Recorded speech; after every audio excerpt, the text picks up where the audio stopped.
Hello everyone, welcome back to the Uncommon People Podcast YouTube channel. I'm Ashley and I have a book recommendation for you today.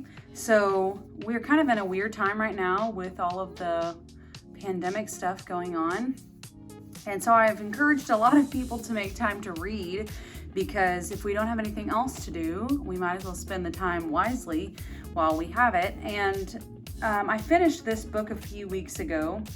It's by Linda Dillow. I've already reviewed at least one of her books here on the channel, and it's called What's It Like to Be Married to Me? So I reviewed one of her books that was a book about worship, so I'll link that one below if you want to check that out. This book obviously is for wives.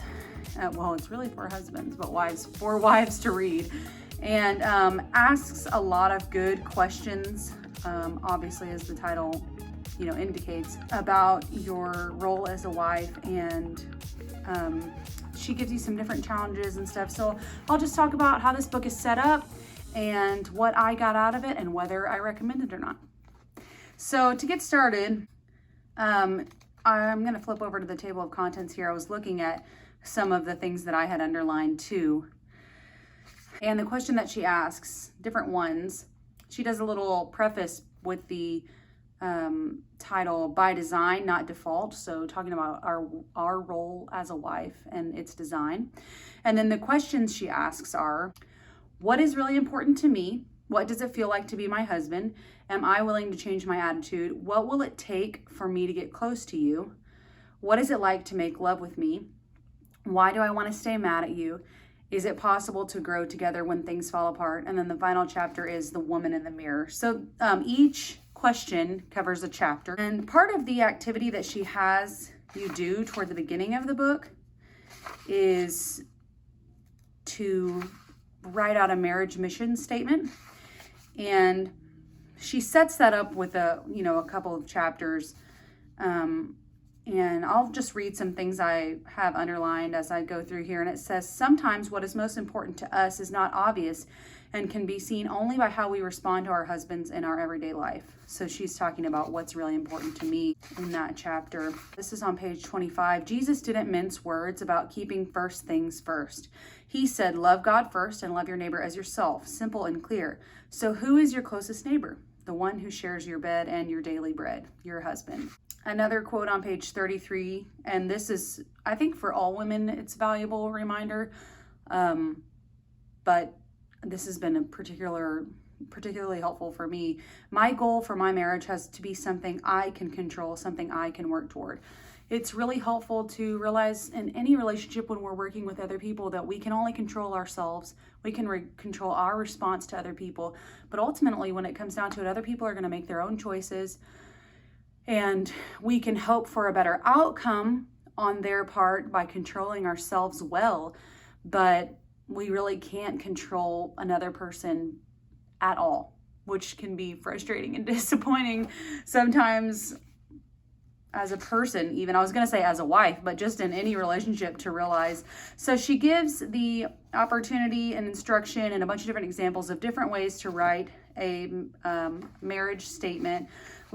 Actually, one of the examples was using the husband's name to write as an acrostic or an acronym type thing to write out the goals. So actually this wife in the example, her husband's name is Aaron, and she used a bunch of different words that started with A, I'll be attentive to Aaron, or A, I'd admire and appreciate who he is. R, I'd be responsible for my attitudes. O, open to growing, learning different things. N, near to God and Aaron as we navigate every day. And so she gives a bunch of different ways that you can do this. And it's helpful because sometimes we go through our marriage relationships without any end goal or just where we kind of want to see ourselves. And if we're not careful, we just kind of float along and nothing really happens as far as getting to a place that we want it to be. So I did that. I did a marriage purpose statement, and I'm pulling it out of the back of the book here. I wrote it as a letter to myself. That was one of the things that she gave as an example of ways that you could do it. So that starts as the whole preface to this book. And kind of the main question that sparks the book is, what will your husband, it's real big letters here on the back, what will your husband say about you at your funeral? And even in the following exercise, she has you write down what you would want him to say at your funeral. And that was an interesting exercise to put myself through, to think about. And it's a good reminder to us as wives, like, are we really putting forth, making the effort to do the things that we want our husbands to say are true about us? And it's one thing, like when we get to that part of our lives, if we're not living, let me look at one of the examples I put in here. If we're not being a faithful companion, if we weren't faithful in our actions or how we spoke about our spouse, and we said all along we wanted to be that, and then when that time comes and we're not here, are they going to describe us like that, even if we said over and over we were faithful, but we didn't actually do it? So just really putting true action behind the words that we think we want to be said about us at that time of our life. So of course, she goes through all of those different questions, and each one was definitely challenging. And as some perspective, Linda and her husband have been married for years and years, decades, and have gone through some challenges. Like, they were missionaries overseas, and Linda had a traumatic brain injury where she fell and lost a bunch of memory and had to relearn how to do a bunch of different things, almost like having a stroke. And her husband had cancer, actually toward the end of writing this book. So a bunch of different experiences. They haven't had like this peachy, easy little marriage. So she's definitely relatable, although she's older than, me. I want to say she's probably in her 60s at this stage, but definitely has a lot of wisdom to give on this topic. So one of the things that I really like about this book is that it's not just a bunch of spiritual, like, mumbo jumbo or metaphors or things like that. She really gets down to some practical advice about the best way the answers that we want our husband to be saying to these questions that are difficult, and being practical exercises in, like, not nagging your spouse, and being the kind of wife that you would want to be married to, the kind of person you'd want to be married to, and things like that. One of the only issues, it's rare for me to read a book and agree with everything that the author has to say, but one of the only issues I had in this book was she kind of went into some scenarios that I think are real life scenarios of people choosing to stay with their spouse after some kind of betrayal or some kind of huge offense, or some kind of abuse. And I'm not going to go into too many specifics because I don't want, I just don't want to go. I don't want to go there where she went, but I didn't agree with some of that. When we're talking about abuse or abuse of children and things like that, it's hard for me to say to stay in a marriage because God calls us to love our husbands. There are biblical reasons for divorcing also. So I did disagree a little bit there, but that wasn't throughout the whole book or anything.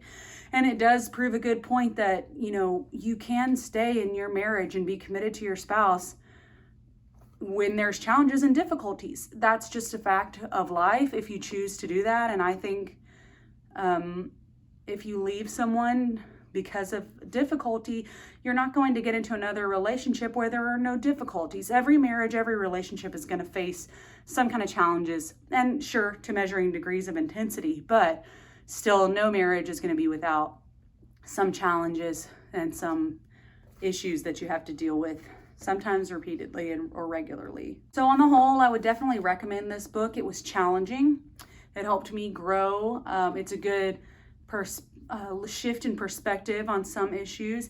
It also has a 10 or 12 week Bible study at the back that you could do along with it, to help you kind of dig in to the content a little more. It certainly helps you think critically about your marriage and yourself as a wife and what you could be doing to grow, and what your husband will say about you at your funeral, which is, like I said before, a sobering thought. But time passes by, and if we're not careful, our marriage just kind of floats along, and we were mediocre to our spouse, or just not growing and being the spouse that God has called us to be, independent of how our partner is, whether they're making that same pursuit or not. So I think as part of being uncommon people, that God calls us to that, to really pursue His calling for what it means in every role of our life, as a spouse, as a mother, not determined by what everyone else is doing, what our spouse is doing, how they're responding. If they're trying to be the best husband they can be, that is a total aside to you being the wife that God has called you to be. So I don't want to sneak a preach here at the end. I'll just leave it at that with the recommendation that you should grab this book. It's available wherever books are sold. And as always, give this video a thumbs up, share it with someone if you think they would enjoy reading this book. Follow us on our social media, and we'll be out with more episodes soon. Y'all stay safe and healthy. See you next time.